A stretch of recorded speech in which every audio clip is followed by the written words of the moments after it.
Show us.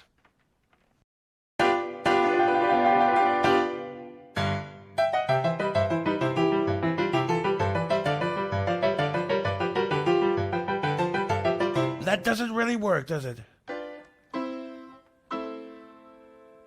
Have you tried?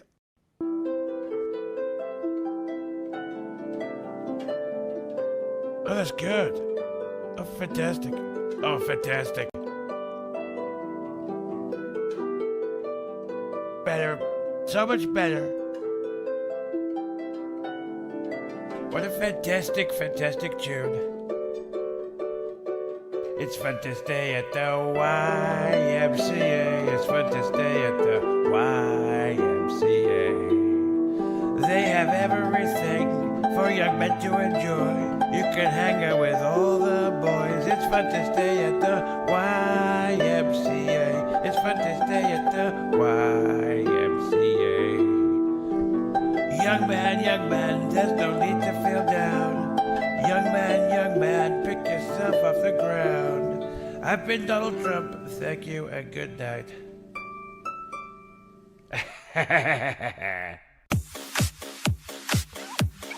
Then what size?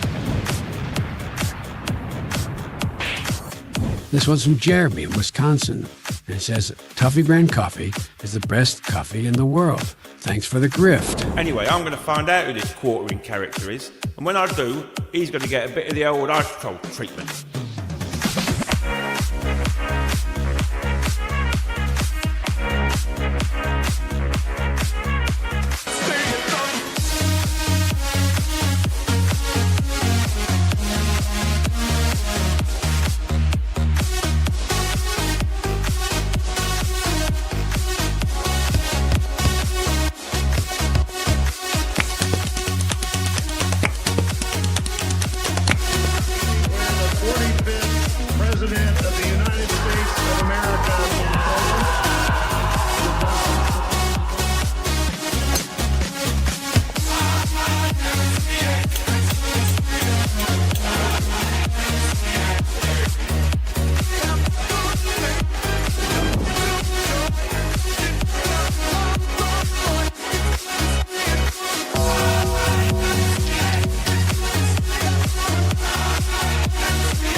Went from loathing Brie Larson to being the unofficial #1 fan site for Brie Larson. How about a handshake? You're gonna give me your jacket, your helmet, and your motorcycle, and in return, I'm gonna let you keep your hand. Well, I don't know. What a sleepy weekend, huh? Not much going on. Just a casual way to start the new year, you know? Yeah, it's nice to not have endless headlines to keep up with and all sorts of stuff going on. I can see my new camera angle has exposed that I lazily did not finish that corner down there. Gonna have to figure something out with that. But yeah, I mean, not a lot going on. How was your New Year's? Boy, it's been right. I haven't seen you since New Year's, have I? I know it's I think one of the longest time periods without doing the show, which is crazy. I mean, you were still working away. My New Year's was good. It's funny. I got sick. Like I could feel myself crashing New Year's Eve. Like Oh yeah. by midnight, I was like barely making it, and I was thinking like.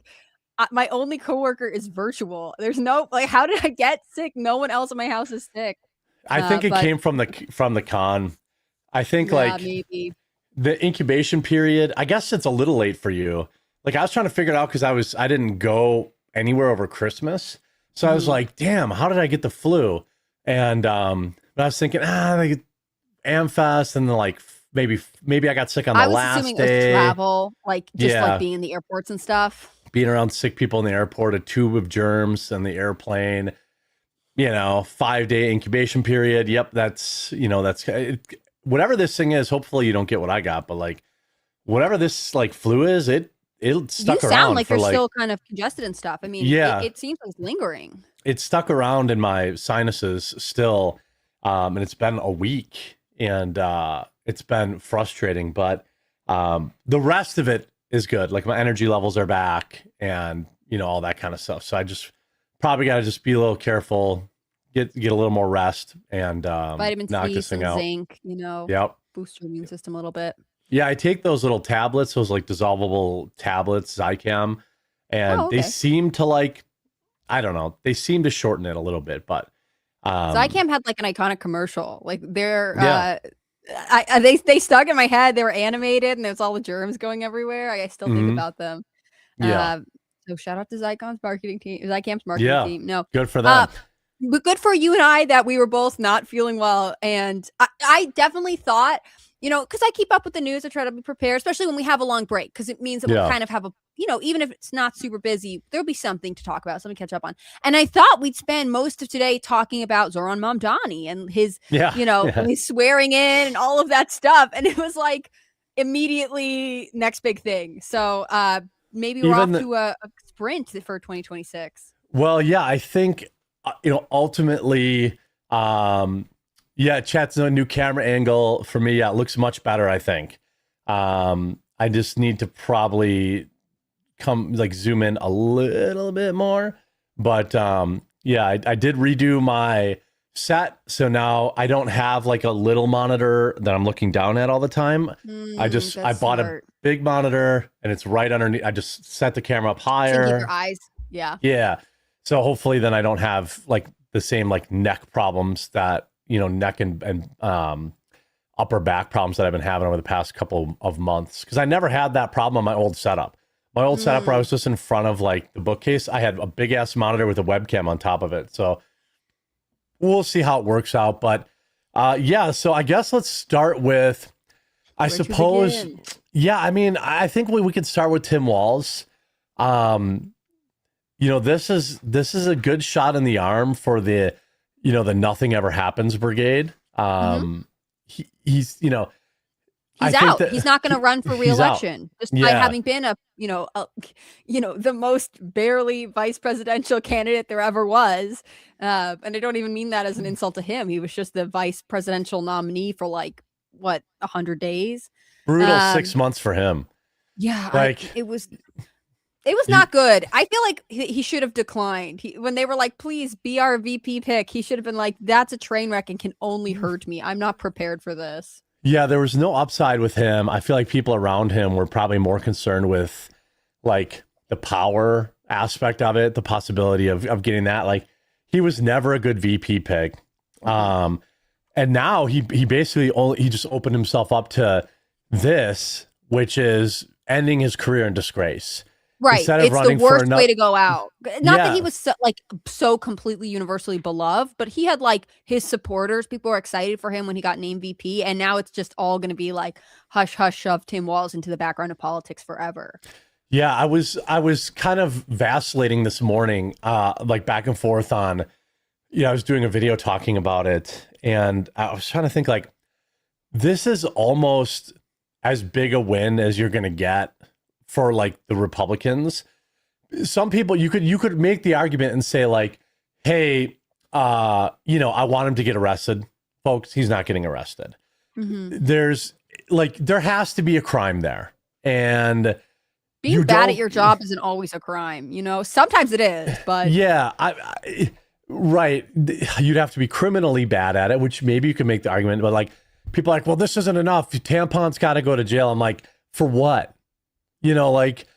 I do believe deep down that there are going to be some low level players in government that we're going to talk about this a little bit later, but like that definitely were involved in kind of this money laundering Somali stuff. There's going to be some, and yeah, they should go to prison, but you're never going to put Tim Walz in jail because he didn't break the law. And here's the inconvenient truth. A lot of people are going to have a hard time swallowing. Most of these Somali daycares probably didn't break the law either. Because yeah.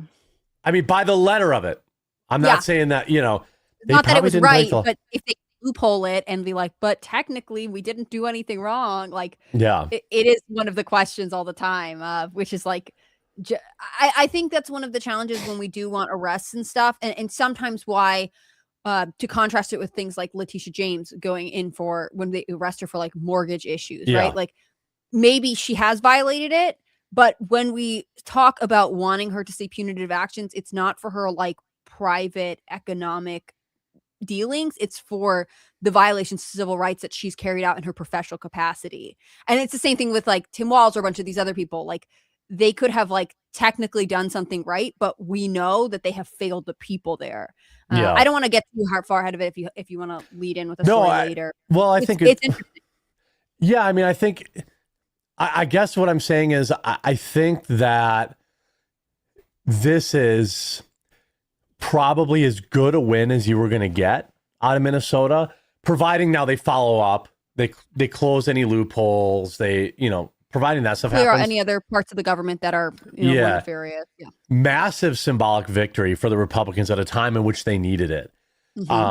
You could ride this through the midterms. Like you could literally just go investigate Washington, go investigate Ohio, find more fraud, and literally just ride this foreigners are stealing our money thing into the midterms. It's a gift. I mean, you're totally right. We talked about this a little bit, around Christmas Eve or just after, which is like, don't let this be like, oh, Tim Walz stepped down in Minnesota and that's it. And I know if you follow the outlet, the Center Square, I believe they're already investigating Washington. Like I am impressed by the independent media that has been like, we're not going to let this go in other states, because I believe it's reasonable to assume that there is fraud of similar scale and by similar perpetrators happening in those states. So it's not like if we then get a report about Washington or somewhere else, it's not like you can just be like, Tim Walz and Minnesota were a one-off fluke. It doesn't happen everywhere. If it happens systemically everywhere, then this is what I think people need to kind of feel reinvigorated for the midterms. Yeah, this is a real, like, there's going to be I see some doom pillars in chat saying like, man, this isn't a victory. It absolutely is. The Republicans had almost nothing to run on for the midterms. If you look at like, even for Trump, they're eating the dogs, they're eating the cats. That was like we don't know at what level they were doing it, but we know that people were running on it. Basically just a different spiced up immigrants bad. So now they have more, hey guys, immigrants bad, and they can just basically slow roll these investigations into these other Democrat states for the next 6 months. It's all they have to do. Go get California, go get Washington, go, and just ride this to the midterms. Yeah. And it's interesting because with the they're eating the cats through their dogs, the counter narrative from left or people who oppose Trump is like, he's being racist. He is belittling them because they're not from America, whatever. Yeah. Even though we would see like kind of crazy images, there were some crazy on the ground stories. Somebody ate a cat. We just don't know how widespread it was, But in this case, it's actually just blatant corruption. I mean, you wouldn't have to be Somali to necessarily pull off this kind of scam, I don't think, but it has all kinds of other terrible implications now that it's come from this migrant group that so many leftist people have been defending. I mean, it's kind of a slap in the face to all of the people who are like, Trump is racist for saying that we need to be careful about that. It's like, it's white supremacy. That's crazy. What's wild about fraud is that I don't care if you're a Democrat or a Republican. Like, my dad was a blue no matter who guy. Mm-hmm. I guarantee you he would not have been like, oh, that's cool that they're stealing, like, brown people are stealing my tax dollars. And like, there are a lot of people forget that there are a lot of Democrats and I think probably the same percentage or same amount of Republicans who are not your prototypical, like, whatever. Like, my dad would vote Democrat, but he was not woke. And so, like, there's a lot of these, like, Union Democrat guys who are definitely not vibing with, hey, they stole taxpayer dollars by the billions, and they're foreigners too. Like, they're not. This is, I think, is a good enough thing to ride through the midterms because immigration is already popular. Yeah, and I don't know if you remember this, but in January, there were a lot of Democrats who had been newly elected or who we might say either have more of a purple district, they're, whatever, who like came out in favor of the Lake and Riley bill. Like, while immigration often is considered just a conservative or right-wing or Republican issue, it actually doesn't have to be. And I think for a lot of people, this kind of scamming is goes in against sort of the like goodwill, we're here to help everybody ideology that they believe is part of the platform of the Democratic Party. And to that extent, there are a lot of states, I think often we think of the Republican Party as being sort of lots of different camps, lots of different factions that kind of all hang out, that's why we had like the Tea Party movement and like libertarians will, lean whatever way. But Democrats are not as good at recognizing or acknowledging that their party might have people who no longer agree with the modern current platform. I mean, we talk about this I give this example all the time. With the radical side, with AOC and like West stuff. Virginia was a completely blue Democratic voting state. It has gone 100% for Trump ever since. I mean, since he has been running. Yeah. It's completely red now, but I think that's because the values change. It's not that the people are so radically different. It's that the party's changed. Yeah, I mean, I think a good litmus test to that is a guy like Fetterman, where he, like, Pennsylvania gets hurt by illegals too. Mm-hmm. And, you have a big manufacturing state like that. I mean, I'll tell you what, what I noticed downtown Phoenix? I heard a lot of fucking Spanish there. Yep. Like, almost everywhere I went, it was people who were speaking Spanish, like, you were interacting with several people that were, like, how many of them were here legally? I don't know. But I'm just saying, like, you go to these big cities and yeah, I'm sure Phoenix is, Democrat city. I'm sure that people there are feeling displaced. People in Phoenix or in Pennsylvania, same thing. That's why Fetterman figured this out. Like, he's like, you see his comments on Maduro? He's like, look, I don't like this shit either, but why are we pretending like Maduro was some good guy? Yeah, and people are like, whoa, Fetterman. It's like, no, that's actually the normal take. Think. Yeah, that's actually moderate, I think. Yeah.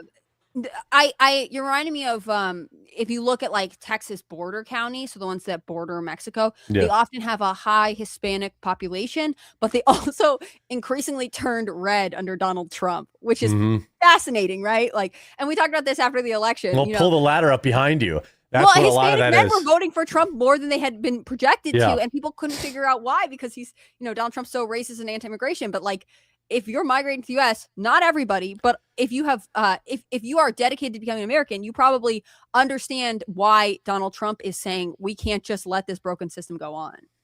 Yeah, and I think it was one of the funniest parts of the election was watching the mainstream media try to rationalize that. They're like, "You're Mexican. Why don't you like illegal immigration?" And they'd be like, "What the fuck are you talking about? Like, I came here legally." And they're like, "Oh shit!" Like, there's someone who came here illegally, right? Like, they just assume that it's like the only way that like Hispanic people could come into this country. Which again, like, we talk about this with different assumptions by left wing media about different racial groups, but it's always like they cannot do it the proper legal or ethical moral way. Like they assume the worst of the diversity, which that seems racist to the me, bigotry but, of soft bigotry of low expectation stuff. Sure, like, yeah. oh, you're black, you must do crime. Like, aren't you worried about the criminal crackdown? It's like, wait a minute, didn't you just ask that person because you're black? Are you worried about getting arrested? You know, like it's stuff like that is wild. And I just don't think they're ever going to understand. You know, Tim Walz, I mean, where does he go from here? I think obscurity. I think he's just cooked. He's going to have this. He's going to have to testify tomorrow or Wednesday on Capitol Hill, which doesn't mean anything. It's a dog and pony show. It's not going to lead to anything. I mean, that's why he is leaving now as opposed to Wednesday. Yeah. So it's on his terms as much as possible. Yeah, because he knows he's going to get humiliated. Like, there's just too many questions that he cannot answer. And again, as much as I hate Tampon Tim, like, I mean, if he was my neighbor, he's probably a fine guy. You know, like he's probably like, he's not like other, maybe some like AOC who I would be like, you know, I hate you. We're like, he doesn't seem maniacal, but this makes him seem incompetent, you know? Like, there was this much fraud and you and your staff that you probably hired never seem to catch on. Either that's nefarious, which, you know, possibly, and that's why people want him arrested, or you are just that incompetent, and that's probably a good thing that you're not running again. Like, it's not a good look, and it's not the way you want to go out. And you know, I get it. Like, I've worked for big companies before, and it's like, how much shit does the CEO really know about what's going on day to day? Right. It's not like he was writing the checks personally.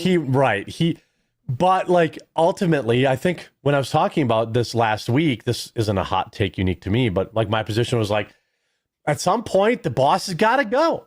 Like, if the company is fucked, if it's, you take this to the private sector, the companies, or look at even, today's Black Monday, as you probably know. It's the Monday in which all the head coaches of football teams will get fired because the season officially ends yesterday. So it's always Black Monday. So it's always like, because last year I read this article that was like how one unexpected change impacted 250 jobs in the NFL, like because it's all strategically moving around. So there's a lot of head coaches that get fired, and it's not necessarily that they were bad. You know, it's like they didn't win enough, or, you know, they had too many injuries, and then somebody has to go. And essentially that's what happened to Tim Walz. I don't think he was signing the checks. Right. And I think it's sort of like conversations people have about like maybe wanting Pam Bondi to be taken out of, you know, because it's like, you know, maybe there are some wins, but it doesn't seem like they're accomplishing enough or whatever. And so maybe you just need to rotate someone in. You know, with Tim Walz, you're asking like what happens to him next. I assume he, you know, get some honorific job at like a university or something. He'll write a book. But you know, Kamala's going to try and run again in 2028, and she's not going to pick him as her VP. This affects her too, though, doesn't it? Some of this, she's like, some of this poop sticks to her. Where like, then you'd be like, are you like, this chick hired Tim Walz? Like, this hurts her. Like, also, now more than ever. You guys vetted him. So either like you didn't catch it either, or you thought it was okay. Well, and don't forget too, like it was what 2022,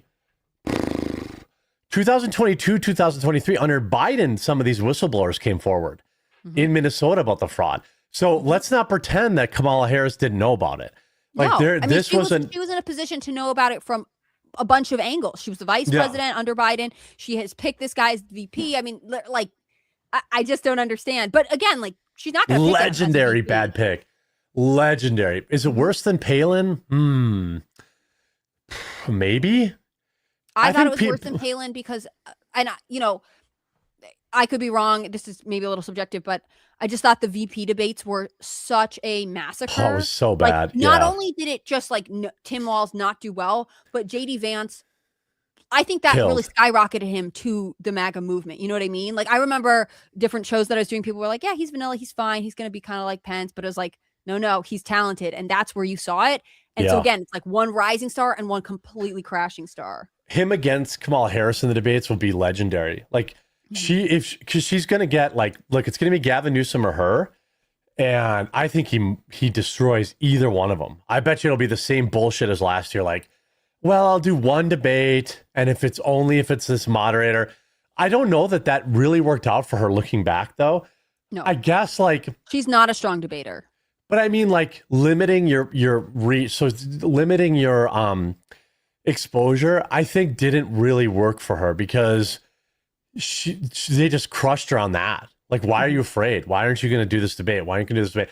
And I don't think that people, other than her loyalist hardliners, who are like, well, she doesn't need to.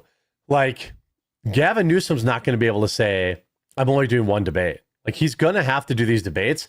He is going to have to talk about geopolitics. He's going to have to talk about his failed state. And JD Vance is like, Trump was great in debates in 2016. He is not good at debates anymore. He's too old. He's not as quick as he used to be. I think in some ways too, like people are used to his style. Right. So if you're were like so surprised the opposition, he's a little bit less like he's unpredictable and like you don't totally know what he's going to say, but also it's like that has become predictable. He's still dangerous, but yeah, chat said he lost his fastball. Another sports reference for you. Yeah. I love sports. I mean, yeah. He's still great and wildly charismatic, but I thought he performed very poorly in the debate against Kamala. Now, they did stack it against him, where they were like fact-checking him incorrectly, but old Trump would have just kept talking. He would have been like, no, listen, no, that's not true. And like, he just kind of, he wasn't, but JD Vance won't do that. JD Vance will be very good. Calmer. Yeah. And he won't get flustered and he'll look at the camera and do his sure Jan thing. And, women will swoon. And I just think, before I get too far off, anyway, that's for, after the midterms to really be thinking about. But it's going to be interesting. I think this affects Kamala Harris negatively and probably cuts a point. She probably loses a point, half a point, because people are going to be like, this chick picked this guy? Like Gavin Newsom will gain by default because he just doesn't have this on his record. And again, I don't want to bore everyone with like what we'll ultimately be talking about a lot after the midterms, but like Kamala Harris had a challenge in a number of ways. It was very difficult for her to get a VP pick timeline wise, also because of her personality. She can't have someone that's more charismatic than her. Yep. But to be honest, I think my cats are probably more charismatic than her. Like, she's not great. She had to pick a kind of someone who doesn't have a hard position on Israel either. So that's why Josh Shapiro didn't get picked. Josh Shapiro was the better pick. I also think Josh Shapiro would have been more charismatic than she is. Sure. I mean, I haven't studied him extensively, but like every time I've seen him speak, he just seems better prepared to be in front of the mic than she was. And that's, he might run. How do you bring suaveness to a ticket headed by Kamala Harris? Like I personally don't know. Well, through the passage of time. I mean, you have the passage of time. And you add, it comes that way and through cackling, apparently. Well, that's good for her, I guess. Yeah, a couple of super chats over on YouTube from Viv says, Walz loathed Minnesota. Only 9 out of 87 counties voted for him in 2024. Geographically outside of 3 cities, has very little support. Even centrists and liberals are angry, going from $18 billion surplus to $6 billion deficit. That's true. And people are talking about Klobuchar. I don't know. How do you say her? I'm not sure how you say her last name. Klobuchar. Yeah. Like, again, you're going from one retard to another. Well, like, she also ran for president and didn't do so well. Like, we've seen she's wildly unlikable on a national stage. I was reading about her this morning and people are like, oh, she's like the odds on favorite to replace him as governor. She did so good. And it said like, in 2012, she won 65% of the vote. In 2016, she won 57%. And then in 2024, she had 54%. I'm like, that's not a good trend. So she went from getting almost 70% of the vote to barely winning a coin flip. And because of Tim Walz, anybody who runs as a Democrat with a D in front of their name in Minnesota is going to have some stink on them. They're going to be like, this is the perfect example of like, we need some change. And so You have to run a I'm not a Democrat like him campaign, but unfortunately he was tied to the national ticket. So and she is a Democrat outsider like him. in a state where you don't actually want to be an outsider. Yeah, and she's also a career politician. She's been in politics for like fucking 50 years or 40 years or something like that. She's the exact type of person I would think people would be open to a different option on. Somebody younger, somebody more charismatic, somebody who hasn't been in politics for 30 years. That's who's probably going to win. I don't think Klobuchar is going to win, but again, I wouldn't have thought Mamdani would win, but then the Republicans ran absolute dog shit. So it was like, people want to talk about Mamdani won. It's like he was running against a disgraced Mayor Adams and a killing machine. That's who he was running up against. Like, not one, like, New York hates Cuomo, and he still did okay. If they had anybody to run other than Cuomo and Adams, Mamdani probably doesn't win. Like, if they had like a Giuliani type or like a Union Democrat who runs as an R type to run in New York, would have won probably. But it was just literally two terrible options that also split the ticket. Yeah, that's my thing. It's like, yeah, I think there probably could have been a different type of Republican candidate. I mean, Curtis Siwa is like a longtime New Yorker and does have a lot of on the ground support. Yeah. And afterwards, I felt like people were sort of like, oh, we kind of skipped over him. But it really became about the fact that two different independents were running. And it was just a challenging divide. And again, I mean, I can't say for sure if he would have won or lost, but Zoran Mamdani had this pop culture moment, and those are often hard to beat. I mean, he's not like Obama, but it was sort of the way Obama was a trend. Yeah, I buy that. Yeah, he ran on basically the Obama, hope campaign. It's going to end badly, but for sure. What plus socialism? Yeah. And random nobody says if you're going to talk about Phoenix politics, you really need to have Razor Fist on. Yeah, I mean, maybe we will have him on. I didn't want to talk about Phoenix politics. I just want to talk about. You're just talking about your observation. Phoenix was very Mexican, and I was like, I guess I shouldn't have been surprised it's Arizona, but I was like, this is like, I felt like many times like I was the minority in a city, in an American city, and I'm like, I don't like this feeling. I don't like that my hotel lady is talking Spanish to another customer, and I'm just like sitting here and I'm like, I don't know what these idiots are saying.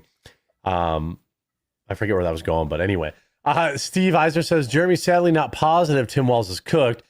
Rumors that Klobuchar runs for governor and wins, then vacates her Senate seat and appoints Walz for her old seat.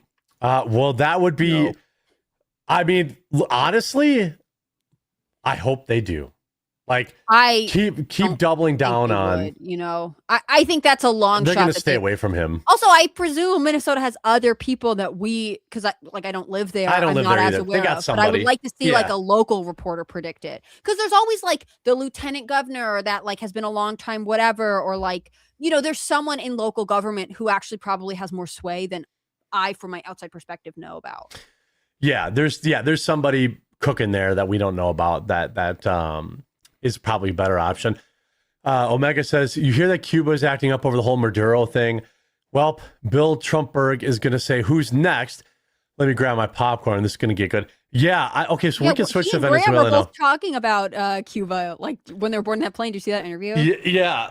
He's got his little neocon warmonger, Lindsey Graham, like literally hand wringing, behind him. He's ready. I thought I saw Cuba, I was like, man, this is bad. It's like, dude, maybe settle down. Like, we'll just come and swoop you up too, homie.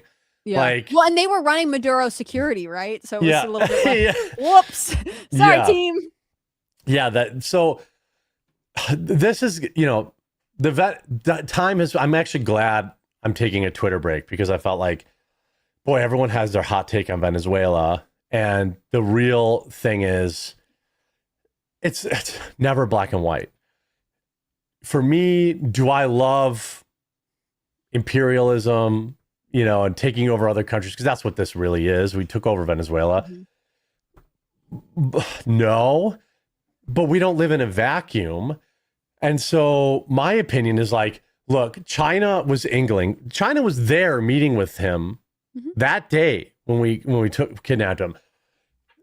What, like, yes, not invading other foreign countries, taking their leaders, regime change. This is all bad. But that's great for X. That's great when Thomas Massey tweets that stuff. But like, that doesn't really provide an answer for what you do with the world's largest oil supply going to China. You know, like at some point you have to make some hard decisions and say, well, we just can't allow that. And that's, I guess, what are your feelings on it? Like so far? So it's been a couple days now. It's been a couple days, and I always am loath to like immediately jump on X and give my thoughts anyways. But for this one in particular, I feel like my first reaction is always like, when they're like, we're going to run Venezuela now, my immediate reaction is, no, I don't want to. I didn't like that. Yeah. No, thank you. But I understand that, like, if you're going to abduct the you can't just leave it of a country, you probably can't just do nothing, especially when their Supreme Court then taps his VP, who from what I've read is like just as bad, if not worse. This person who's in charge now is a piece of shit too. Right. Like their interim person is another socialist piece of shit. It's not Delcy. Yeah, she's not great either. So to that end, I hope it is a swift withdraw. Like I know Marco Rubio saying, we're just setting policy and then we're leaving. Let's call back the Nobel Peace Prize lady. I'm so sorry. I'm not trying to be disrespectful. I just can't remember her name. Who won? She won the election. Right. She won the election and that's like what I like ultimately came down to for me, which is like, no, I don't want the U.S. to be entering another decade-long conflict with a country that I just don't want that. Like we got our own stuff. I'm borderline isolationist out here. Yeah.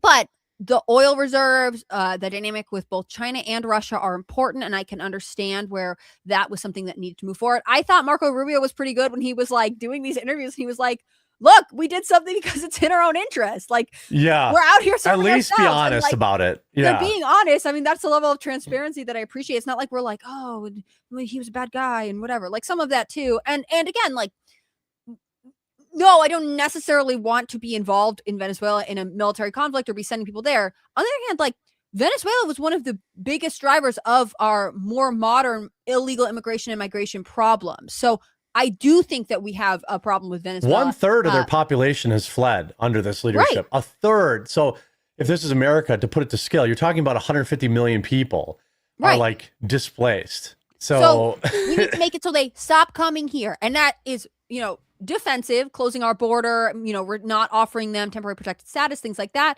But then it's also being like, okay, your government's got to get it together so you stop wanting to leave. I'm not interested in nation building. I'm not interested in being the police force of the world. But it did seem like with over 50 countries recognizing that Maduro was not the lawful president, like, it's not like the craziest thing we've ever done. It's a little bit of column A and a little bit of column B. Like, you can't, like, I'm not for, even like Trump's Greenland thing to me, like he's serious about that. Like people keep like, it started, people like got to meme it to him. Every January he's like, bring back Greenland. Yeah, he's serious about it. And like, I don't want that. But at some point you got to put your big boy or big girl pants on and be like, look, China is going to secure, like I'm isolationist, but I don't think it's good that China controls the Suez Canal. That's not good. I'm really against that. Point, I have to say. At some point, you got to be like, hey, we're fucking America, and this is what's going on. Like, no, China, you don't control the Suez Canal. No, China, you do not get 302 billion, barrels of oil. By the way, people forget it's not just oil in Venezuela. It's like they have massive silver deposits, gold deposits. Like, securing this is America first.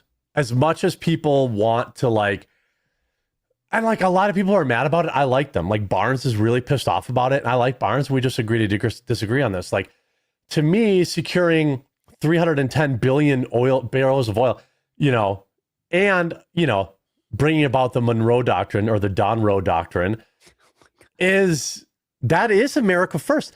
And like, yes, Maduro was a brutal dictator who did not win the election in 2024 and simply stayed in power. And yes, the drugs are bad. Okay. But obviously I know it's about the oil. Of course, a fucking course it's about the oil and natural resources. Fine. Are we going to be like, and again, I like Thomas Massey. I like his principles, but we don't exist in a vacuum. And so, yeah, I can be like, this is bad. So I find that people that are generally really hard line and idealistic, they never actually have any flippant answers. It's like, this is wrong. That is wrong. I don't like this. I wouldn't do that. This is not okay. But they don't ever like, what is the solution? Yeah. Like, so China is going to take over like China and Iran were already in Venezuela and had deals with them. So if you're the full blown isolationist, like your solution is to let China have to take over the second largest supply of oil in the world and to have basically a military base that's like, not right ideal. Off our coast. Yeah. Like at some point you have to do something. You have to say, well, shit. Okay. No, we're not going to be taking over fucking Uzbekistan. We took over Venezuela because it has the second largest oil supply in the world. And it is militarily, strategically, a little close to where we need, like, it's just, you have to accept that at some point you have to do something. Otherwise, like, well, we didn't intervene. Okay, cool. Now China has a military base in Venezuela. Right. I mean, this is why are you happy? Say, like, I'm a full on isolationist, right? Because like there is a level of like the best defense is a good offense. And if always you were is. just like sticking your head in the sand and being like, well, I only ever want to only talk about American things, which I would love to do. Let me tell you, sure. You're letting other countries, create havoc on a global scale. And I think that we are often, very slow to act against China in a way that China is not afraid to act against us when it comes to intervening in other countries. I mean, China is involved in every continent on earth. Think about Africa, think about, the Middle East. And to a certain extent, as much as I want to only focus on America, part of protecting Americans does have to do with protecting our position in the global world. I can accept that to an extent. But I don't want, I guess where I come back to is like, yes, oil, yes, China, yes, natural resources. I get it. But for me, it is about the fentanyl. It is about the migration crisis. Yeah. And if those are things that we can fix quickly and not spend the next 100 years managing Venezuela, if we can, be like, hey, over to whoever was elected and you guys take off, it feels like it's a better solution. You can't do nothing, but I don't want to be there forever. Yeah, it's a little easier. It's a little more palatable to have this position, given the fact that we just like went in there, plucked him up, and fucking blew up Hugo Chavez's grave on the way out. I thought that was a joke when I first saw a video about that. We fucking did it. Yeah. For people in chat, that's kind of petty, but also I understand. I love it. That's Trump. That's that female energy. I love it. Like, yeah, on your way out, why don't we just drop a fucking 6 megaton bomb on Hugo Chavez's grave so communists worldwide cannot go there and mourn him anymore. Like, one of the most hilarious. Yeah, so some people in chat said didn't hear that. Yeah, so they plucked him up. To be clear, we never really. There was a great like Instagram reel or video that was making the rounds over the weekend where it was like, I wanted to talk about like the No Kings hypocrisy, so this leads into that. By the way, thank you so much, Funkmaster General, for 5 quartering live memberships. Very cool. Like, they're all about no kings, but this guy was literally a king. Like, he was literally a dictator. He lost the election. He did not vacate his position. Mm-hmm. And then the other talking point was that, like, well, you can't just invade a sovereign nation. It's like, okay, let's just, we agree on that. But you didn't have that problem when Obama was doing 500 drone strikes that killed 3,800 people. You didn't have that problem when we soft invaded and got Gaddafi killed, when we invaded Syria. You didn't have that problem when George Bush Sr. called it what the hell did he call it? Like Obama said we weren't at war with his, I believe Obama's literal legal document says, we're not declaring war because it's no boots on the ground. That's how he justified his 400 drone strikes. And so Trump, that with Israel too. We're like, they're no yes, we just put them on a raft nearby. Yeah, I mean, every one of these lowlifes in government, they're just upset that they don't get to use the loophole. Obama used that loophole. Bush Senior, or Junior, I think Junior used that loophole when it wanted to get Gaddafi. Who got Gaddafi? Was that Obama too? I think so. You know, they said, well, it's not war; it's a peacekeeping mission.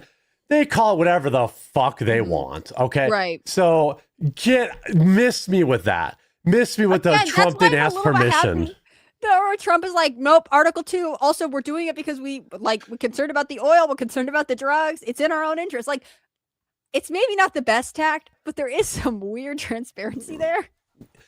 I'll take that as opposed to, Obama saying that, it's a peacekeeping mission. Obama killed 4,000 people in those drone strikes, including U.S. citizens, including a hospital that he bombed. Lots of friendlies died. Donald Trump went and, okay, we can argue like, okay, we're bringing up on charges in the Southern District of New York. Yes, I see what they're doing. Okay, like I know it's nonsense. It's like remember when they put Hussein on trial? It was like the dumbest shit ever. It's like, just shoot him already. Like, they're like, well, Saddam Hussein's going to be on trial and we're going to give him a fair trial. And it was just Hussein screaming at the camera the whole time. And like, the whole thing was a farce. I'm like, and then they hang him anyway. It's like, just shoot him. What is this? It's the same thing with Maduro. Like, I know my eyes are wide open. However, as anti-isolation as I am, you're anti-isolation? I'm sorry, as isolationist as I am, Whoa, I meant to say anti-interventionalist. Sometimes you got to do what you got to do.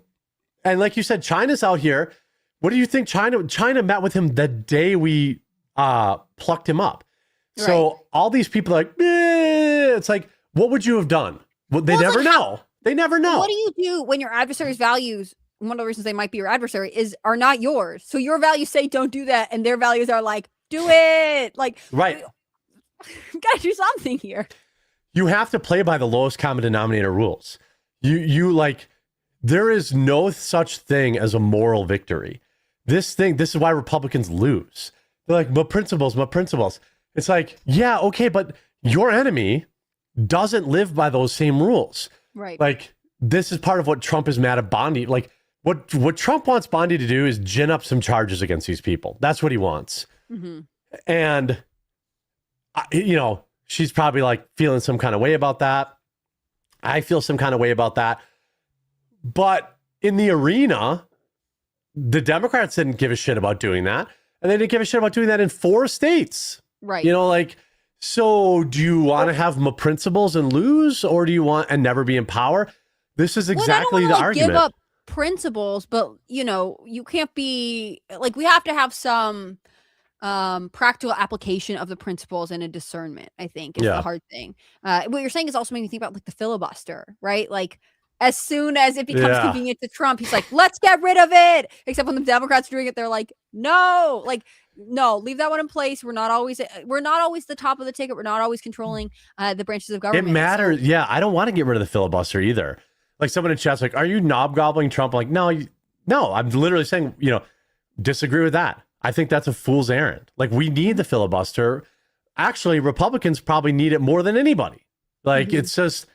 And you just don't know. Like, and this is like, I'm going to say conservative, but it might just be my like boomerist fear of change. Like, I don't want to take it away and then look back and be like, that would have been a really nice thing to have. Like, we had it and we just destroyed it for a short-term victory. And, some of the short-term victories will impact several years, but what about the next decade or 2 decades? Like, that's what I think that's what we're all trying to weigh up here. Yeah. That's why I think, like, look, I think the Venezuela thing, I mean, we did the right thing. Now, if we stay in there, like you said, like, if we don't, like, let's be honest. This is just the beginning. So, like, we have done a thing. We have taken Maduro and his wife. They both pled not guilty in a Manhattan courtroom today. Yep. He said he was kidnapped. Yeah. Right. I mean, it's hard to explain what happened there. Like, I kept thinking, like, should we use the word kidnapped? Is that the right? Is that what we described? Like, I think we just served a warrant. Just like we wouldn't. It just happened to be international. I mean, like, it's very hard to say. Yeah. Anyways, but to that extent, like, what happens after is what matters to me. Like, what is the trial going to be like? What is, what is going to happen in Venezuela politically? What is our involvement going to be like? I am willing to be sort of net neutral on this. There are some risks. Is this a violation of international law, et cetera, et cetera? I'm happy to consider them all. I don't necessarily think it was that random of a decision. I mean, I think for some people, it feels like it came out of nowhere because they haven't been following very much of what's going on in Venezuela. So they hear Trump just kidnapped and arrested the president of another country. And they're like, that's crazy. He can't do that. Mm-hmm. But actually, if you look at their election and is he actually the president and all of this stuff, it begins to give context to what's going on. And again, not like Maduro had no warning. He was he dared Trump in 2020 under Bill Barr. So yeah, and he dared Trump to come get him. Yeah, he did. I just think that, like, You've seen the clip of Chuck Schumer criticizing Trump for not going to get him 4 or 5 years ago. Yeah, well, there's a Joe Biden tweet that's doing that. Like, there's a Joe Biden tweet where he's like, well, Trump would rather cozy up with Maduro. It's like, awkward, libs. Like, you also, just don't like it. You didn't do it either. Yeah, well, Joe Biden didn't do it. Biden could have done this. Right. Well, he probably couldn't have. But I mean, like... No, he couldn't have. But, like, he had time and, barring any cognitive ability or, technical skill. Yeah, or opportunity. Sometimes you don't have the opportunity to pull off a military thing. Yeah, maybe. And it's just presented a unique opportunity. Here's what I can say. So there's a lot of people online who are like, some people are sharing like some fake videos of Venezuelans celebrating. Okay. But really, I saw hundreds and hundreds and hundreds of videos of Venezuelans celebrating. This is not Iraq. This is not Operation Freedom or whatever the hell it was. The people of Venezuela really were living under a dictator who lost the election. And I kind of try to judge it like, is there anybody in Venezuela protesting who wants Maduro back? Haven't seen a single video of that. Like, I mean, this is a guy that, killed people, killed his political adversaries. He does have some supporters that are like, obviously he should be out in country, or like his VP that took over, Delcy, is like, she has to say that though. Right. But to this extent, I don't know that they're all like, and he's an amazing person. They're just like, the U.S. shouldn't have done that. And that's slightly different to me. Yeah, stomp your feet all you want. That's fine. Like, I understand. But the reality is, we are America, and this was an important issue. My other monitor just turned off. It's an important issue for Americans to secure these natural resources. I know it makes people uncomfortable, but this is the way that nations are built. And this is the way that nations stay the way they are. I'm not saying go out there and conquer every other country, but, I'm going to say Iran's probably going to fall by the end of the month. And they just so happen to have the world's largest oil reserve. Are you going to make a bet on Polymarket about that? I don't gamble. Really? Did you see the video I sent you about this? I think so. In the today's links? I watched an Instagram reel with this guy and other people talking about it too.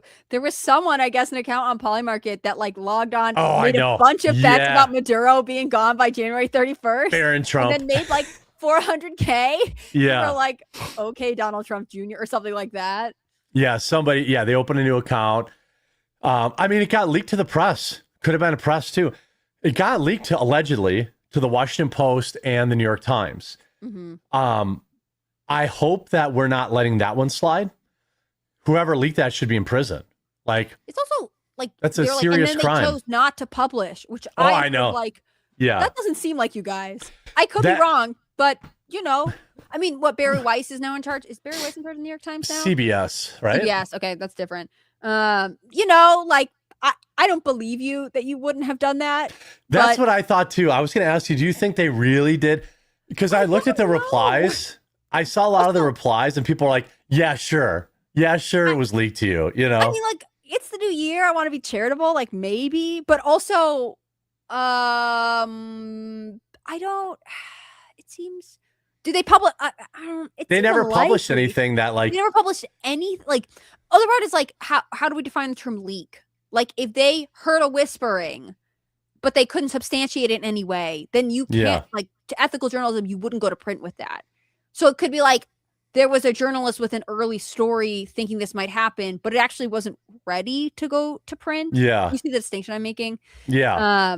So they're like, you got to be sure about this. Kind of. Yeah. You know? Like, there's a I'm guy sure a lot of who is people storing did. into his editor's room and is like, I told you. And the editor's like, yeah, I guess we could have run your story, but we didn't because we're ethical. Like, yeah, it seemed like, honestly, and that shit used to mean something 20 or 30 years ago, maybe. Like, I don't really care about the Washington Post and New York Times. Like, I guess that one guy or girl who had the scoop probably is like, oh man. But like, do people even know journalists anymore? Like, you read the New York Times, like, are there people who are following specific New York Times journalists or watching? No, like, except other journalists or maybe industry people. And like, we're a long ways away from where people actually respected this profession. You know, maybe in the 70s or something, you have, you know, some famous reporter who's only in this one paper. People buy the paper specifically for that. Like, that world used to exist. Yeah, I think even through the 90s it existed. Sure. Yeah. 90s probably still. Yeah. Before the internet was really as widely available as it is now. So ultimately, them not publishing it is like, you're right. Like, what did they really have? What did they really forego publishing? Was it even a story? Was it even going to be worth? Was it better for you to? Was the pub better for you to say you didn't publish it because you didn't have anything anyway? You know, that kind of stuff. And to be devil's advocate, like, if they did have a full story and they didn't run it, like, maybe that tells you how many people, even if they don't like Trump, believe that Venezuela needed to lose Maduro. Well, I bet you if you went back, remember how like people would do this with journalist articles about Ukraine? How like every major journalist like was talking about how great Ukraine was. And then you would see like those infographics. Every one of these same papers were calling Ukraine one of the most corrupt nations on earth and all this kind of stuff. Like there's just, I think ultimately publishing it, not publishing it, probably wouldn't have changed the outcome anyway. It's not like I'm pretty sure that Maduro's own people. I saw some cope where they're like, man, how did the U.S. just go? I think Owen Schroyer, said something. I'm like, dude, come on. He's like, it's almost like they must have just let him do it. Because I'm like, no, how about the American military kicks super mega ass? And like this Venezuela, we didn't invade like, you know what I mean? Like a military China. compound. I mean, like there's other places with bigger military. The other part is like, if you are the people who could have published and didn't, you know, and American soldiers had died because you had released information. We'd be feeling different. Yeah. I don't think you would want to be the, you know, editor at the New York Times who made that decision or something. So I could also understand where they are protecting themselves or protecting soldiers, you know, like give them benefit of the doubt. They're trying to make it's themselves, really. They don't give a shit about the soldiers. Look. They don't care how many soldiers die in their war for Ukraine that they've been promoting. Trying to be charitable. It's the new year. All right, fine. Goodwill towards all until, you know, about halfway through when I get blackpilled. Yeah, February maybe. We'll see how long I last. Do you ever watch The Office? Yeah. Do you know how the secretary Pam's character is like, I get 10 vacation days a year and I try to save them up for as long as I can. This year I made it to mid-January. Yeah. Every year. Yeah. Look how it says Venezuela had airsoft gear in their promo material there, joke. That's what I mean. Like, it's not like we really had a crazy foe. I think one of our helicopters did get damaged. Like, we did take some fire. It got damaged, but then it was still able to fly and made it back. Like, they didn't lose the plane or any part of it, which is you know, interesting. No American lives lost. I think it's something like 30 from the other side, either injured or killed. You know, I mean, I can't imagine. Also, the description of Maduro like trying to get to a safe room and not being able to close the door. I love that. I love the idea of him just waking up in the middle of the night to the chopper noise, like all the memes that were going on for that. On a military base. Didn't he live on a military base? Yeah. I think the funny thing is, like, they probably do have military force and whatever, and they probably just stood down because they didn't want him either. Like, there's probably some level of that too. I wonder, yeah. But I do think it was funny that, like, yeah, Venezuela had China's latest anti-stealth and air defenses. I don't believe that. Like, must not be very good, I guess. Yeah. If they did, then they did let the Americans just take them. Because you think they would have at least tried to put up a fight. Like, sure. Did you see that journalist that like doxed the leader of Delta Force and then like quickly had to delete it? I don't know if you saw No, that. I didn't. He's like, he doxed the leader of Delta Force. So the internet responded by posting pictures of his house and address and his family's address, like immediately. Like, what are you doing, dude? Like, what are you doing? Like, you don't dox these people. And he quickly deleted it. I forget what it is. I bookmarked it to talk about today, but we didn't really get to it. I have this JD Vance story that I want to talk about real quick. Shout out 12,500 on Rumble today. Almost 14,000 across all platforms watching. Happy first Monday of the year, team. Yeah. I've got a quick message from our friends at Morgan & Morgan, and then we're going to talk about this JD Vance hammer attack, which is I think there is something perhaps interesting with it to talk about. So let's get this. Accident or injured in any way, you should know how to protect your rights. That's why I'm so glad to have this video sponsor Morgan & Morgan. When you're seriously hurt, your injury could be worth millions of dollars. Morgan & Morgan doesn't settle for lowball offers. Just in the past couple of months, Morgan & Morgan saw verdicts of $12 million in Florida, 34 times the highest insurance offer, $26 million in Philadelphia, 40 times the highest insurance offer, and $6.8 million in New York, 25 times the highest insurance offer. Their fee is absolutely free unless you win. Fighting big companies takes a big law firm. As America's largest injury law firm, Morgan & Morgan are ready to take on insurance companies of all sizes. Morgan & Morgan has modernized the injury law process so you can submit a claim and communicate with your legal team all from your smartphone. And remember, size matters. Morgan & Morgan is big. They're America's largest injury law firm. That means they have the resources to fight to get you the best results. And they're capable of spending millions on a case to see it through. Did you know you can start a claim with America's largest injury law firm in just one click? It's so easy. You can start your claim now with Morgan & Morgan at www.forthepeople.com/quartering or click the link in the description down below. So, lost in all the nation building, news from over the weekend, the Somali scammers, this lunatic who apparently some reports say is trans, some reports say aren't trans, just walks up to JD Vance's house and with a hammer and breaks out some windows. His house in Cincinnati, yeah. Yeah, his house in Cincinnati.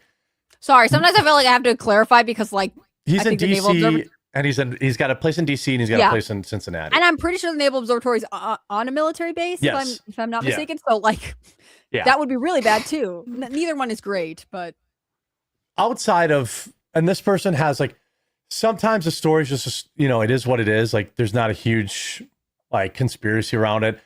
This person appears to have a history of like damaging property, got, what do you call it? Like put in a mental health facility for 2 years after they damaged some other property, just kind of your run of the mill Looney Tune. But what I want to talk about, and nobody else is talking about, is this is, in my opinion, yet another failure of Secret Service. Like, Secret Service is stationed at that house. They allowed him to not only damage the Secret Service vehicle in the driveway, so I don't know where the agents were, but then to walk up to the house with a hammer. What if that hammer was a gun? Yeah. And what if JD Vance was there? This guy probably didn't know whether or not JD Vance was there or not. So, like, Secret Service let a guy walk up to the vice president's house where he lives and just like with a weapon. And like, everyone's kind of like, haha, it's a crazy person. JD Vance wasn't there. I'm like, yeah, but this doesn't make me feel great about Secret Service. But he had just been there, right? Like they were in Ohio a couple days before and had left not quickly, but had left to go back to DC. So it's not like it's like they weren't there. They like this month they're wherever. Like they had recently been in that This isn't home. a summer home. Like he could have been there. Their residence. Yeah. Yeah. Yeah. I mean, nobody's really calling out the Secret Service. I'm like, yo, like what the hell? Like you just let this guy walk What if he had a grenade? You could have killed him. Like, how did he even get to walk onto the property? Like, right. What are you guys up to? I don't understand. And from what I understand, they're on the Secret Service is on the property. So what the fuck were you doing? Yeah, that's what I don't understand. Like, and I don't think it's like I don't need to know because keep that stuff secret. But hypothetically, I assume people walk the perimeter of the property. I assume the driveway. I watched West Wing. One of the candidates was like, the neighbors hate this because there are people down the block. Like, people are probably in the house. I guess he could have reduced security because he had just left with his family. But the fact that this person could get close enough to break the windows. And I assume it's, some people live in houses where it's like they're all close together and it's on the street. Like, I don't think that's how this house is laid out. He's got a 3-acre property. Right. Yeah, he's got some land. He's not like nut to butt with other houses. Right. And like, somebody just walked up with if he had a grenade, he could have killed the vice president and his family. Like, this is a massive fuck up for the Secret Service. And like, I'm trying to look on X right now if anybody was even talking about that. It's like, what the hell? We had Secret Service let somebody shoot the president. Secret Service let another guy on the golf course. Okay, you could argue, well, he didn't get the Secret Service did detect him and exchange on. Too close for me. Like, if you're Secret Service, the fact that this guy was camped out on the property overnight is embarrassing for you. Secret Service allowed now this guy to walk. I guess Chad is saying it's 100 yards or more from the road to the house. So he let some fat doughboy walk up to JD Vance's fucking house in the middle of the night. He could have had a grenade. Like, it's not hard to get a grenade. If I had to get a grenade like tomorrow, I could do it. Like, it's not crazy.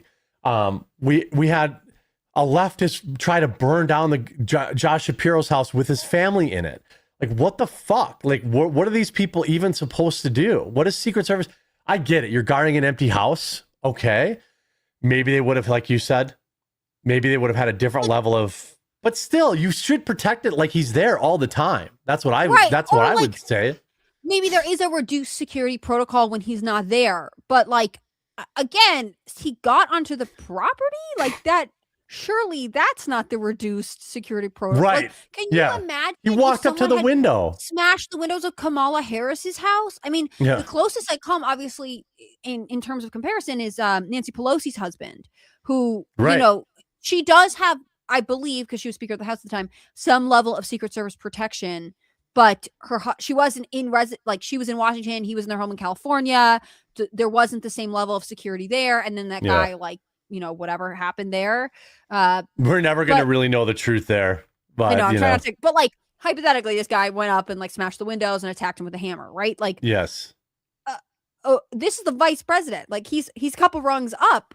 I would assume his property is not accessible to the public when he's not there. It just seems so strange to me.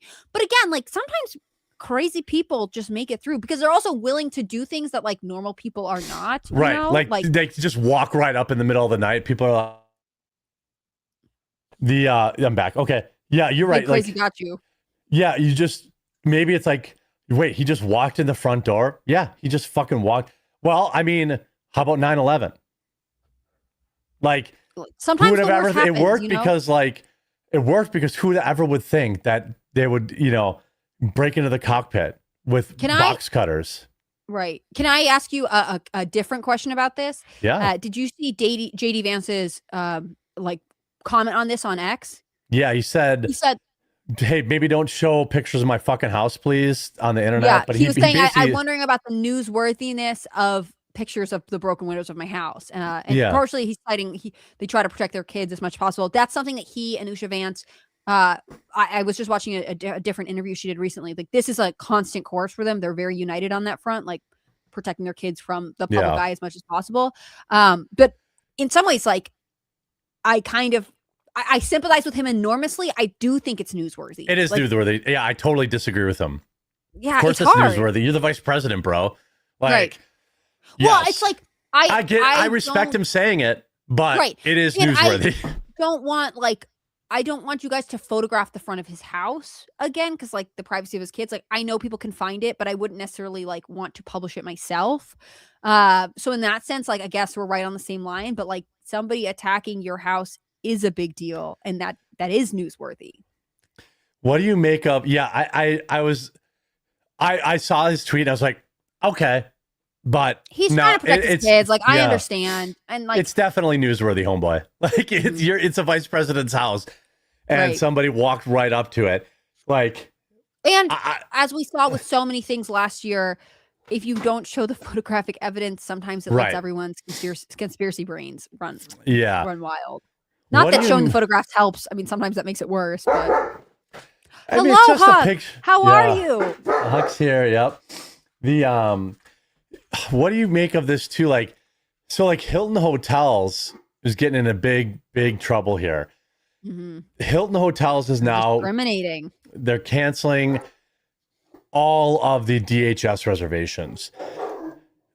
I'm people probably aren't gonna like my take on this, but like I think it's their right to do that. I was wondering if you're gonna take a right to refuse service. They have that right. Like if this was, let's say, Biden's administration and a bunch of fucking, douchebag like henchmen for Biden were staying in hotels so they could surveil, moms and dads at school board meetings, I wouldn't want that either. Like I guess like, look, I'll say it's easy to have that position because it's like, well, the market's going to fix this. Like it's going to be a big hullabaloo for a couple of days on Twitter. But I mean, really, I think this is a bad decision financially, but I think it's a bad, like, I think it's bad. I think they might be within their rights to do it. Obviously, I don't agree.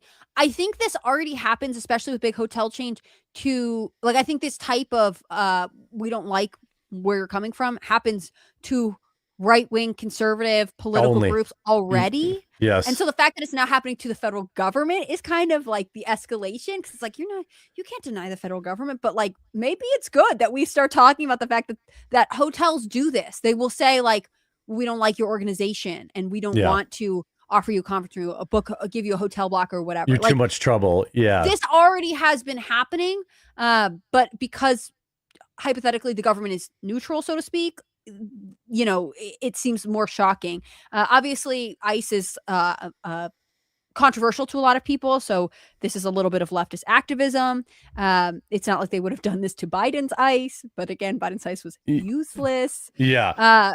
But it's just to me, it's like I hope this opens up a bigger conversation, and I think you could be right. Like maybe they have all the right in the world to do it, but I want you to know that it's happening because of political speech as well as affiliation with the Trump administration. Yeah. I mean, I think you also have like, I wonder if these same hotels are housing immigrants on Department of Homeland Security money. Like it's going to be a rough day for Hilton. Now, some people are saying that this contract canceled. Yeah. Like, okay, well, like, there's going to be some blowback. Either you don't want our money or you do. Hey, like you can't be like, well, we'll take the migrants, but not the agents. Yeah, you can't have it both ways. Mm-hmm. And so I get it. Like you can make the argument like, hey, this is a security thing. Like we have like if anyone's been to a hotel, if anyone's been to a hotel, expression right now that is very funny. He's getting his chest rubbed, so he's like, He's so cute. Yeah, air kisses. He's trying to communicate to you. Yeah. He's like, keep going. Make your political point. We're holding an animal. Yeah. I think this will blow back. Like Trump's going to just say, oh, okay, well, let's look into any federal subsidies you guys get and get rid of them. Like this will work itself out. Mm-hmm. I think, look, it's a hotel. It's a private business. I'm not saying, like you said, I'm not saying I would have done it. Mm-hmm. A room's a room. A room rental's a room rental to me. But if Biden was in office and some hotel group didn't want to do this, I'd support it too. Like I'd be like, hey, maybe they don't want fucking protests in their parking lot every day. Maybe sure. I mean, it's a legitimate thing. Like they don't want like these wokies, hassling their non-government employee guests who are just trying to stay at the hotel. Also, maybe we should just know. So like if you do support ICE, you stop staying at Hilton's, Yeah, like right. I bet totally there'll be some other hotel who is like, someone's going to offer back to the them blue or whatever, Yep. Yeah, someone's gonna we'll continue to segregate as a society. All the conservatives will start staying at like the Marriott or whatever, and all the leftists will go to Hilton, and you'll never run into anybody at the breakfast bar that you don't agree with again. It'll be great. Right. Yeah, that sounds great actually. It doesn't sound awful, but also echo chambers, Yeah. Moonrocket says ChatGPT says Everpeak Hotels is a booking company that uses Hilton and others. Yes, thank you for that correction. So it's not like Hilton's probably going to have to issue a statement like, hey, we didn't say this, because this is from Everpeak Hotels, but it's also from @hilton.com, the email address. So I don't know. I assume Hilton did sign. Yeah, well, I'm Everpeakhotels.com, who basically pay Hilton as well as the Marriott and Choice Hotels and others to use their name on buildings. Hilton hotels can and should use whatever leverage they have to get this turned on ASAP. So I suspect Hilton's going to come out and be like, "Oh no, we're good on that." Like, there is a way you can approach this and say, like, "Look, we don't want violent leftists in our parking lot harassing a mom and dad who are staying there on their vacation." Like, right. And we would know what you really mean, but at least you try to cover it. If they come out and like have a full-throated, like, we're not fucking with ICE, like, it's not going to be a good look. Yeah. I'm just thinking about all the corporate people in their like PR, marketing, and legal team who are now being called to like the biggest crisis meeting ever. Yeah. And they're like, but I was just on vacation. It's the 5th of January. It's my is first the day first back. Monday. Yeah. Yeah. It's your first day back and you're like, fuck. Some like somebody's niece sent out that email, to like stand defiantly against them. And this is just going to be a PR disaster. Because there's not a like good way to come out. You're going to make somebody mad. Yeah, and whether you're going to spend all day dealing with this shit, like there is a known penalty for this kind of stuff. You're going to get review bombed. You're going to have to deal with a huge wave of 1-star reviews. You're going to have to deal with people calling your hotel. You're going to have to deal with people posting on every social media post that you put out for the next week that you hate America. It's going to be a headache for the next week. So like, ultimately, probably a big oopsie here. They also, I'm trying to find some clarification because it also says Hampton Inn, even though it's Hilton. So I don't know if Hilton, doesn't Hilton own Hampton Inn? I don't know. That's Some of them what have I'm like wondering. the spin-offs. I'll look. Yeah, this says a Hilton. Oh yeah, a Hilton branded Hampton Inn in Lakeville, Minnesota, canceled bookings for immigration agents during a major federal. I mean, they're just gonna get another hotel. This is so stupid. Like, or they'll get an Airbnb or whatever. Like, Airbnb would probably also be like, you can't stay here, ICE. That's true because too. they're big on like we're helping the refugees. Yeah, Dr. Our Drex's Unused Baldo says years ago, a hotel in my hometown got fully booked out for an event conference, small town, so they were ecstatic. 2 days later, they found out it was a swinger convention. Oops, too late now. That stuff has happened. Furry conventions, swinger conventions, shit like you're like, I don't want this. Like there are exit, like I've known organizations that like there are like if you schedule it a year in advance, every quarter they add $20,000 onto what they pay you if they cancel your event. And so hypothetically you can like recoup any kind of money that you've invested in it. So like if they were like, oh, it's too late, it's a swinger convention, actually they just decided it was like okay to have because there's almost always an exit strategy. Yeah, Sergeant on Rumble said $15 worth of Tannerite at Academy Sports, and we would have been having a very different fucking conversation right now. That's what I'm saying. He's saying like instead of a hammer, if he had fucking Tannerite and he blew up half of JD Vance's house, like we're lucky it was just a hammer, And McCall says the way I see it, prisoner's dilemma. Until the Dems chill out with the threats, act against them. They threaten the end of the filibuster, use while still in power then, don't bend to the enemy. Yeah, there is a bit of prisoner's dilemma there, where you're just, in trouble. Honky Kong says, as soon as I heard about that, not going to lie, I was hard. I'm assuming you're talking about blowing up Chavez's grave, which I think is so badass. Trump's like, It blow up Chavez's grave too on the way out. Like he's We're sending a message.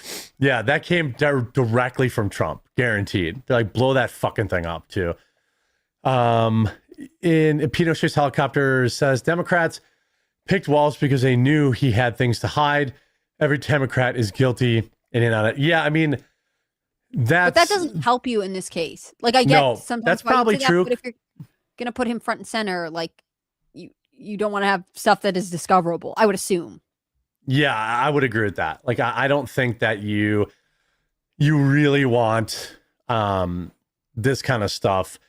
You want some level of dirt. A personality decision. Like he couldn't have a strong position on Israel for sure, but also like he couldn't outshine her. And so he was like the goofy. He had to be the goofy guy to hopefully get Midwest people. That's who he's for. Kamala was already going to win the East Coast and the West Coast. So remember, after they picked him, they rolled out the like ripoff of Chappell Roan's merch hat where it was like hunting. Yeah. You know, you think Kamala Harris has ever owned camo like that in her life? No. It's but every guy I know looked at every guy I know looked at that and was like, this fucking guy, like he's not a man's man. He's like, oh, look, I changed my oil. So that's your gambit against JD Vance, a fucking Marine, is you have this guy who's like, boy, yeah, I still change my own oil in my collector's cars. You know, I'm just like you. Ho hum. Oh my God, I'm seeing Make Iran Great Again trending. What's going on here? Justin, Lindsey Graham, and Trump pose together with a Make Iran. Oh no. Come on, please tell me that's AI. It's not. Look, he's gonna do this to Iran. Whether you like it or not, the writing's on the wall. Zelensky wants him to do it to Putin. Did you see the kind of like backhanded comments he made? Yeah, I was thinking like Zelensky, maybe you won't let your country hold elections. Yeah, I'm just saying, like, let's not throwing fingers around here. Maybe if you're Zelensky, you should keep your head down, or you get your ass plucked too. Like maybe Trump says, "Hey, Zelensky, you're not doing enough to end this war." Mm-hmm. You know, getting rid of Zelensky is going to be a lot easier than getting rid of Putin. Like that is just the reality of it. Yeah. Drex says, currently due to my poor rear differential, deciding it's no longer going to go in reverse. I didn't know how much it was going to be to fix, but here's 2 more shekels for remembering how to say my name. Oh, appreciate you. Yeah, Iran is probably next. I saw rumors, I don't know if you saw this, that like Soleimani's already looking at like getting out and going, and people are marching in the streets. By the way, that's the kind of revolution I support. Yeah. Like people forget that like women used to be able to wear bikinis in Iran. Like women used to be free there. Right. And I'm not talking about 100 years ago. Women on college campuses in the 1970s. Right. We're not talking about those people are still alive. Like there are women in Iran that remember what it was like to have agency and freedom. Mm-hmm. So when Sargent says, oh yeah, Iran is totally going to happen. We are funding and arming protesters of Iran right now, and they're gaining momentum. I agree. That's happening before the end of the month. Like Soleimani's gone. I'm not saying I want it or even that I support it. I'm just saying that it's going to happen. And then Trump will have secured the world's #1 and #2 oil supply. Kind of saying, I'm not losing any sleep over that. What do you think's gonna happen with Greenland? Because Greenland cuts China off from like the Russia oil supply, right? Yes. And there is, as much as I thought it was a meme, like there is legitimate strategic reasons for Greenland. I think you can achieve, how is bombing Iran securing Iranian oil? Well, it's step 2 and 3 after that happens. You get rid of Soleimani. I don't think there'll be a shot fired. I think this would be good old fashioned CIA, like people's revolution, in and out kind of thing. Yeah, that's what I think. And then you get somebody who's friendly to the United States in there, and that's how you get the oil. I mean, I'm not an expert, but possible. Yeah, and 25 cents a gallon for oil. We're all just trying to guess the next episode in this show, you know? Like, I'm not sure where the plot's going, but a lot of things are on the table. Yeah, Iran has been bubbling up for years. Neocons have wanted it for a variety of reasons. Trump, there's a reason, he's suddenly best friends with Lindsey Graham. Lindsey Graham was wearing the Make Iran Great Again hat on TV. Oh my God. Like, again, I view this now. I have my understanding of this kind of stuff with Iran. It's literally the same thing as Venezuela. Securing Iran is not about securing Iran for us so much as it is about keeping it from China. Sure. That's what Iran's about. Right. Yeah, they had, at least Iran, you could say, like, look, these people were free 50 years ago. This fucking guy came in, and look at it now.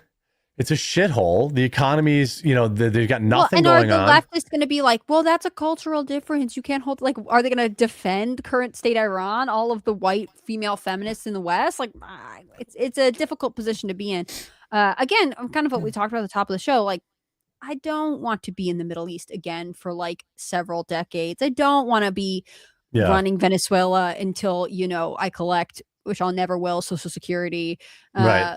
Like, the reality is, like, I can understand where there are some goals that are maybe calling for action, but let's not spin this into another big drawn out thing. Let's continue to focus on our people and our country and all of this. And maybe we do need to head off China. Maybe we do need to have some hands on some oil, but, like, do not use this as an opening to just, become the police force of the world and do whatever. Like, let's stay focused on the main plot here. Yeah. And with Greenland, Jackson points out too, and I was going to say this, like, we can probably have strategic, like, army bases in Greenland without actually owning Greenland.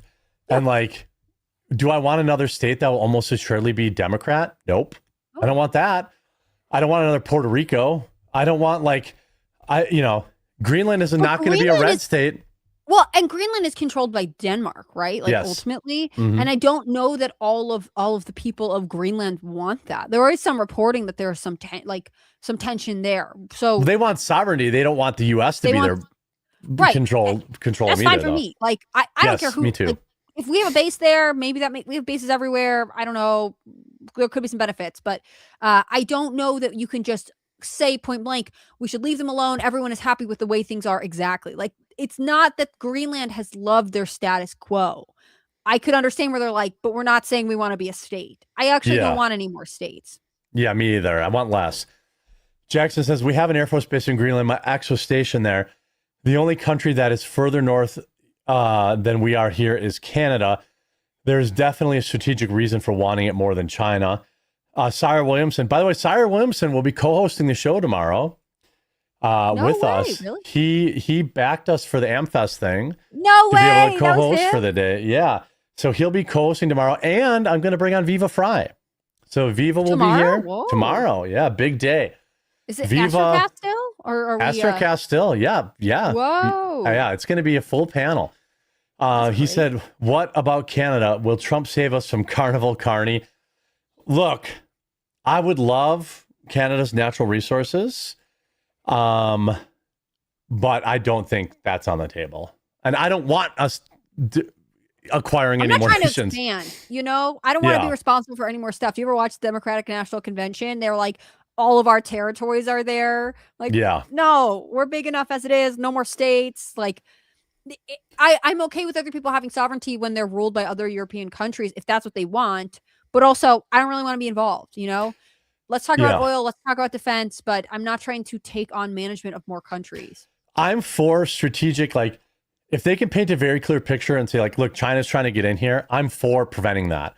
But I'm not looking for any more, little flags in our collection. And I would like this to be coupled with preventing China from getting more power at home. Like, we talk about not letting China buy farmland here. Like, right. If you're going to do it abroad, also do it domestic. You know what I'm saying? Like, let's continue this parallel building. And then I believe you in your objective.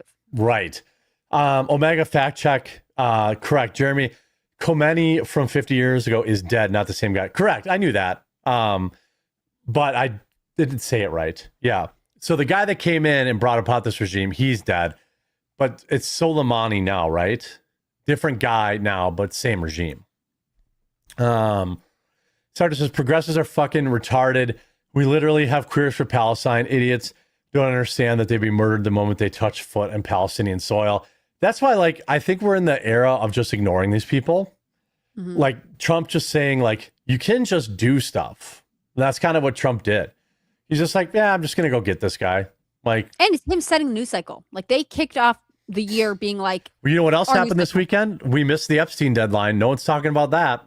Like, the government. For better or worse. Yeah, for better or worse. Pino, she says, Jeremy, the thing about history is that you have to tell the truth.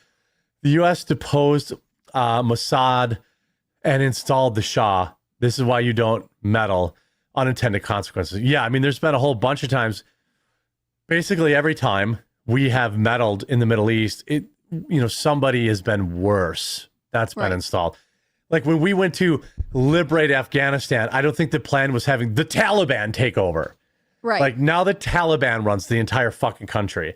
And, this was a terrorist group that we went to war against. And now it's like, oh, well, we're just going to leave $20 billion in weapons and we're going to let them run the country. Well, we've done all we can do here. We've done all we can do. Mission accomplished, according to George Bush. So tomorrow we've got a really big show. I want to give Hannah Claire a little bit of break because I know she's battling the flu. And I do want to kick people over to Viva Fry. So tomorrow, big show. We'll have a guest on from Canada hanging out. We'll have Viva Fry tomorrow. And we'll have also Melanie. From Canada. It's Canada themed day. Oh, yeah. It's Canada. Yeah. And you're Canadian. I'm Canadian. So we have, What's that? I just echoed you. I said, yes, I'm Canadian. Yeah. So we have a whole bunch of. But I'm a newfie by like genetics, which is the part of Canada all the Canadians make fun of, to be fair. But yeah. That is true, but they hate us because they ain't us. You know what I'm saying? Yeah, right. That's what they say anyway. So make sure you go follow Hannah Claire B. Tell the people where they can find your content. And if you've got anything, I can't believe we didn't talk about Melania's gold dress. Silver? Silver dress. Sorry. Silver dress from New Year's. We'll save it for Astrocast. We had some big headlines. Obviously, there were bigger breaking headlines before that, but we were catching up on the news here. You guys can find my work on Rumble and YouTube. I'm Hannah Claire B in both places. I'm also on X, Hannah Claire B there as well. Jeremy and I are talking a lot about true crime. I think I'll have a video up this week. I want to do one of social media reacting to Maduro, but there's a couple other kind of like crime related cases that if I can swing it, I'll do another little summary to kick off 2026 of stuff you might want to pay attention to if you're into crime and law. Love it. Because I'm not a lawyer. I just pretend to be one. Not really. Well, yeah. She stayed at a Holiday Inn Express last night. Make sure you just click the follow channel. If you're watching me now, you're already watching where you watch the show. So make sure you follow and then you tune in tomorrow, 2 Eastern. We'll be live with Viva Fry and Sire Williamson from chat, supporter of the show, help pick up our hotel fees basically for AmFest, which is great. And then we'll have Melanie Mack, fresh off her Pittsburgh Steelers winning their playoff game yesterday, where I happen to know she was in attendance. So she went all the way to Pittsburgh to watch that game. I'm close to Pittsburgh, kind of. Yeah, not really. Yeah, I mean, you're as close to Pittsburgh as I am, I guess. Closer to you. Yeah, you are closer, a lot closer. Yeah, but I think she just came in for the game and left. I don't know. I guess if she stayed there. I'm just being a middle child. It's fine. Yeah, but so we'll be back tomorrow, and lots to say, lots to do. So thanks everyone for tuning in. Go say hi to Viva, and I will rate him.